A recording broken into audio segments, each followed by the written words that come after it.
It's Platt, and today we celebrate Father's Day. That's next to Platt's Beer of the Week.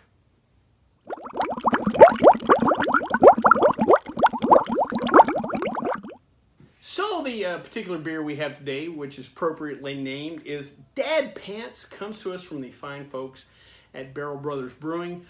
This video should come out the day after Father's Day, so I just want to thank all you fathers out there, especially mine. Love you, Pop. Real quick, a little background into Barrel Brothers. Barrel Brothers was founded in 2015 in Windsor, California, which is in Sonoma County, which is one of the major wine producing regions in California. So it's kind of unique, a brewery in that area, but there's several other breweries in that region. The brewery itself was founded by brother-in-laws Wesley Deal and Daniel Weber, along with father-in-law Tom Sather. So see, we got another father in there, kind of keep the synergy going. They have a motto: if you make good beer and make people happy, the rest take care of itself. I think that's something we could all agree on. They produce a full line of beers, including seasonals, sours, seltzers. They do barrel-aged beers, barrel-aged sours. But it's a couple of other things they do that are really unique. They have a line, yes, a line of non-alcoholic beers and canned cocktails. Now, it's the non-alcoholic beers that are real interesting because most major breweries have a non-alcoholic beer, but it's generally like their lager, light lager without the alcohol. Your Coors Cutters, your O'Douls, your Heineken Zeros. Generally, it's not a malty beer, or there's generally no variety. It's just, all right, we're going to give you a generic beer with no alcohol for that one guy and 100, 200, whatever that asks for a non-alcoholic beer. They produce, like I said, a full line. They have a hazy IPA, they have a cherry sour, a Mexican lager, a porter. Yes, a non-alcoholic porter. You just don't see those beer styles represented in the non-alcoholic category. And it's their method of producing the beer, which is kind of unique. Most major breweries, when they do a non-alcoholic brew, like since they're generic lager, they'll do a full boil and they'll start the fermentation process, but before any alcohol is really produced, you're allowed up to 0.5% of alcohol for it to still be considered non-alcoholic. They stop the fermentation, or technically it's more like a stuck fermentation. And then they may go back and add flavoring to kind of balance out the beer, but it's just not the same. In lagers, it's not so bad, but ale, the yeast provide a lot of that flavor, and so if you don't let it do their job, you're not getting quite the flavor, the full, product.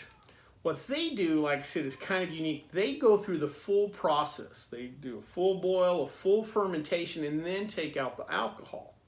But it's not just straight distillation. Apparently during COVID, when their tap room was down, they had excess room, and they brought in this thing called a de-alcoholization unit, or they referred to it as GOLO, G-O-L-O. And unlike regular distillation, they use something called vacuum distillation, and they're able to extract the alcohol at about around 100 degrees.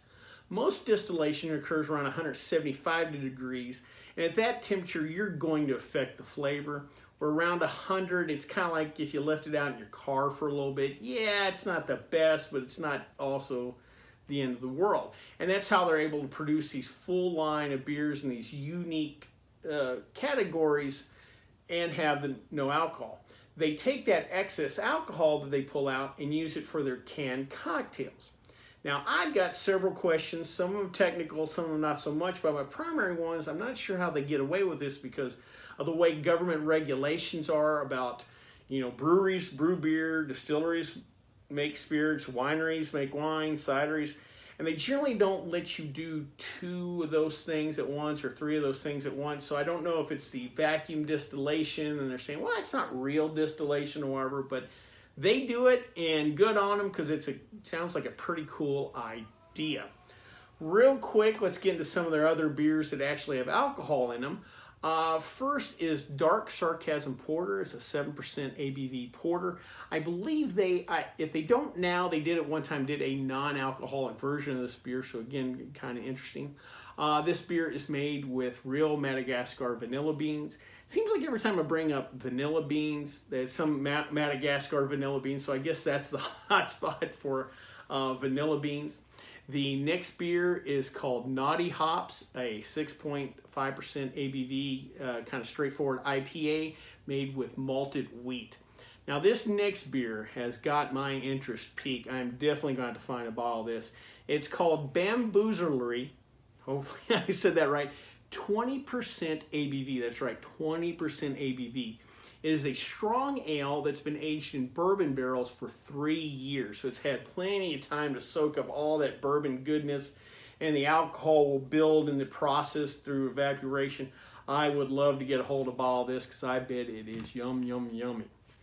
Next is Leatherbound Books, a 9.5% ABV sour that's been aged in Pinot Noir barrels. Again, another beer that I'm really interested in that I bet is real nice and a snifter on a cool fall evening.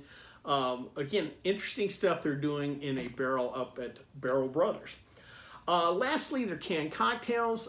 They do a Cosmopolitan, an Espresso Martini, and an Orange Blossom Lemon Drop. I think there's a couple more, but those are the 3 most prominent. So definitely interesting work by those guys. Well, before we try this particular beer, though, let's check out the stats.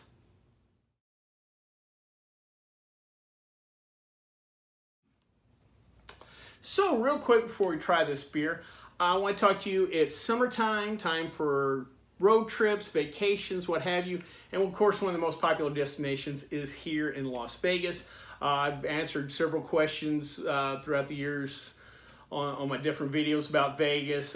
Some of you, if you've ever seen the live stream, me and my buddy Jimmy, who I've bartended with, we tell Vegas stories and answer questions. But if you're coming out looking for a good resource about Vegas, check out a website called LasVegasAdvisor.com. I'll say it one more time, LasVegasAdvisor.com. I've probably talked about it once or twice on the show. The gentleman that owns and runs the website is named Anthony Curtis. Him and I have several mutual friends. We've hung out a few times. Really cool guy.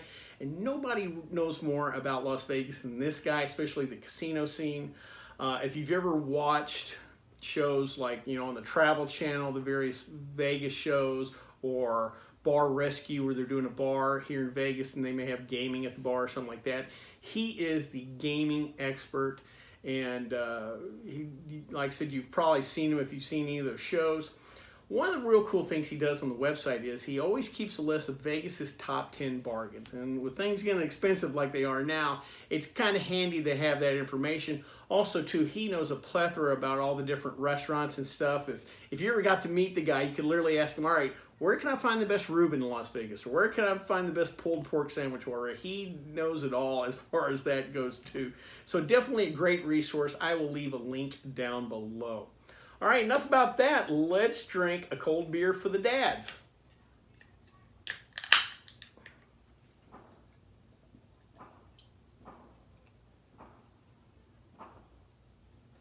You may or may not hear that in the background. That is not gunshots, but the neighborhood kids firing off fireworks. Oh, gosh. All right. Nice clear color. This is a classic looking Pilsner. A little bit of light white head. All right, a little bit of malt, slight hint of hops on the nose. Let's give her a try. Ooh, man. That bit of hops on the backside really hits. This is a nice, clean, crisp, classic Pilsner. Perfect for the summertime.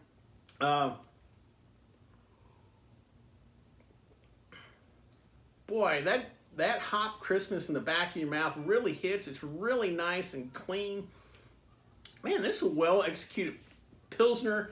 Kind of works perfect with a theme. You think about your dad and his pants out mowing the lawn, or whatever, doing dad stuff, and wants a good beer after mowing the lawn, or changing a tire or something, dad stuff. After doing dad stuff, he's earned a good, clean, easy drinking beer. I think the boys at Barrel Brothers kind of nailed on this one. This actually, it's a good beer, but it has some of those qualities of, the more mass-produced, easy drinking beers. But the hot crispness is something you won't see in those type of beers. Like I said, just well executed.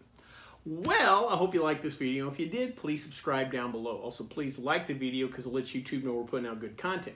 If you have any questions, comments, concerns, or beers that you'd like me to try, please leave me in the comment section, or you can always contact me on the Twitter page.